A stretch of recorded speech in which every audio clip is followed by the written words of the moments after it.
हम लोगों ने फिजिक्स के प्रकाश की वाले चैप्टर में बेटा जी हमने देख लिया था चिन्ह परिपाटी। और चिन्ह परिपाटी में हमने समझ लिया था कि कहाँ कहाँ कैसे हमें दूरी को मापना है, कहाँ की दूरी धनात्मक लेनी है, किधर मापे तो दूरी ऋणात्मक लेनी है। ये सारी बातों को हमने डिस्कस कर लिया था। बेटा आज हम पढ़ेंगे गोली दर्पण, गोली दर्पण से प्रतिबिंब रचना के नियम।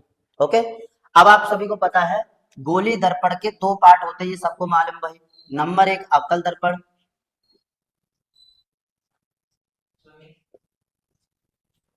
और नंबर दो उत्तल दर्पण। हमें इन दोनों दर्पणों द्वारा प्रतिबिंब रचना के नियमों को समझना है, राइट।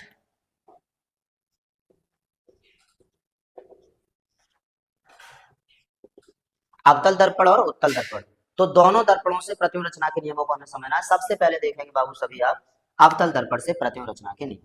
तो ध्यान से देखेंगे, सपोज ये अवतल दर्पण है,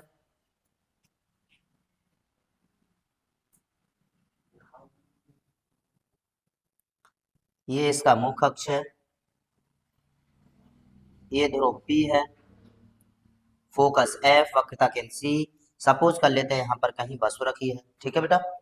अब इसका पहला नियम क्या होगा, तो ध्यान से समझेंगे। इसका पहला नियम होगा कि जो प्रकाश किरण, देखिए मेरे नियमों को ध्यान से समझना, मेरे शब्दों को अच्छे से आप समझ के चलना और यहीं पर याद करना, ठीक है।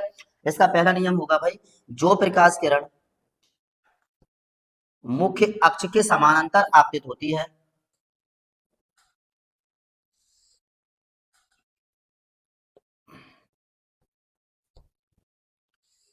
जो प्रकाश किरण मुख्य अक्ष के समांतर आपतित होती है, वह परावर्तन के पश्चात फोकस से होकर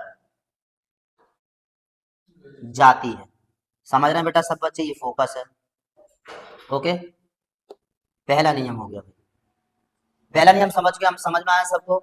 जो प्रकाश किरण मुख्य अक्ष के समानांतर आपतित होती है, वह परावर्तन के पश्चात फोकस से होकर जाती है, वह परावर्तन के पश्चात फोकस से होकर जाती है। ये हो गया नियम नंबर 1।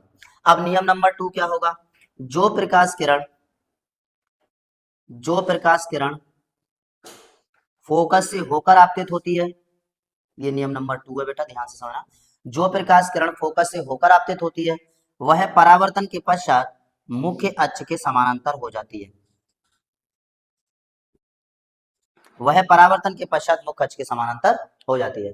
सही है बेटा। अब तीसरा नियम इसका होगा, तीसरा नियम, जो प्रकाश किरण वक्रता केंद्र से होकर आपतित होती है, ध्यान से सुनना, थोड़ा सा मैं इस 2 को इधर लिख दे रहा हूं, 2 ये दूसरा नियम है। और जो प्रकाश किरण वक्रता केंद्र से होकर आपतित होती है, वह परावर्तन के पश्चात उसी दिशा में वापस लौट जाती है। ये बात याद रखना। क्या बोले हम, जो प्रकाश किरण वक्रता केंद्र, यहाँ पर कहीं वक्रता केंद्र है, तो जो प्रकाश किरण वक्रता केंद्र से होकर आपतित होती है, वह परावर्तन के पश्चात उसी दिशा में वापस लौट जाती है। अब उसी दिशा में वापस क्यों लौटती है, क्योंकि जो प्रकाश किरण वक्रता केंद्र से होकर आपतित होगी भाई वो लंबवत होती है, वो अपनी अपनी सतह, अपने पृष्ठ पर, अपनी परिधि पर क्या होती है, लंबवत होती है। और लंबवत होने के कारण ही वो जिस जिस दिशा से आती है उसी दिशा में वापस लौट जाती है। इट इज राइट, सही है बेटा। यहाँ पर तो पहला नियम क्या हुआ, जो प्रकाश किरण मुख्य अक्ष के समानांतर आपतित होती है वो फोकस से होकर जाती है। दूसरा नियम, जो प्रकाश किरण फोकस से होकर आपतित होती है वह परावर्तन के पश्चात मुख्य अक्ष के समानांतर हो जाती है। तीसरा नियम, तीसरा नियम, जो प्रकाश किरण वक्रता केंद्र से होकर आपतित होती है वह उसी दिशा में वापस लौट जाती है। ओके, ये 3 नियम है अवतल दर्पण द्वारा। अब हम समझेंगे भाई उत्तल दर्पण से, तो ध्यान से देखिए।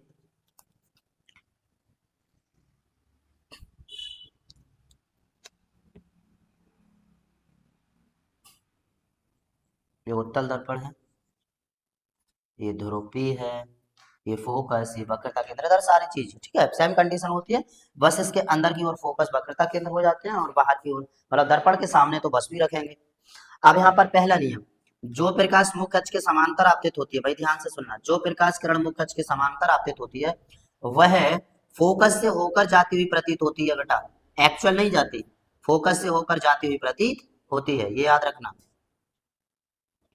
वास्तव में नहीं जाती है भाई,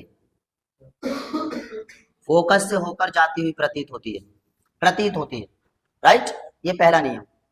देखिए मैं जैसे जैसे यहाँ पर बनाते चित्र को बनाते जा रहा हूँ, कंप्लीट करते जा रहा हूँ, वैसे वैसे नियमों को देते जा रहा हूँ, बस मेरे नियमों को, शब्दों को ध्यान से सुनना और आप लोग यही याद करने की कोशिश करना बेटा। तो पहला नियम क्या हुआ, जो प्रकाश किरण मुख्य अक्ष के समांतर आपतित होती है वह परावर्तन के पश्चात फोकस से होकर जाती हुई प्रतीत होती है। सही है, पहला नियम हो गया। इसका दूसरा नियम क्या होगा कि जो प्रकाश किरण वक्रता केंद्र से होकर जाती हुई प्रतीत होगी वो उसी दिशा में वापस लौट जाएगी। बेटा अवतल दर्पण और उत्तल दर्पण के दोनों नियम सेम होते हैं, वक्रता केंद्र वाले। वक्रता केंद्र से जो प्रकाश किरण जाती है वो उसी दिशा में वापस लौट जाती है, ये बात याद रखना, चाहे वो उत्तल दर्पण हो चाहे वो अवतल दर्पण हो, राइट। ठीक है, तो चलिए बेटा ध्यान से यहाँ पर, तो इसका दूसरा नियम क्या होगा, जो प्रकाश किरण, थोड़ा सा मैं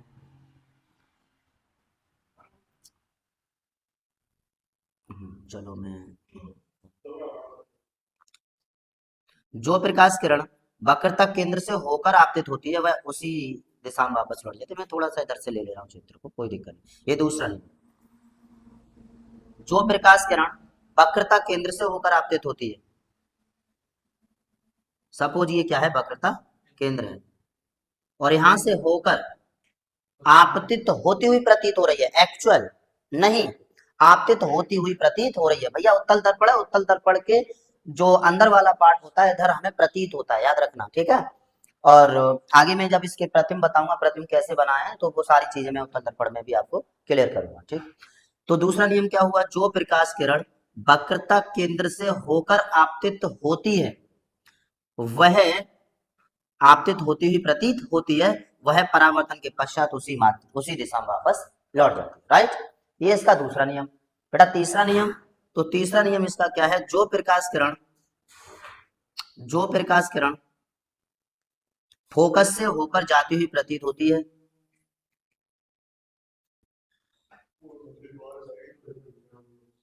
थोड़ा सा मुझे ऐसा लेना है,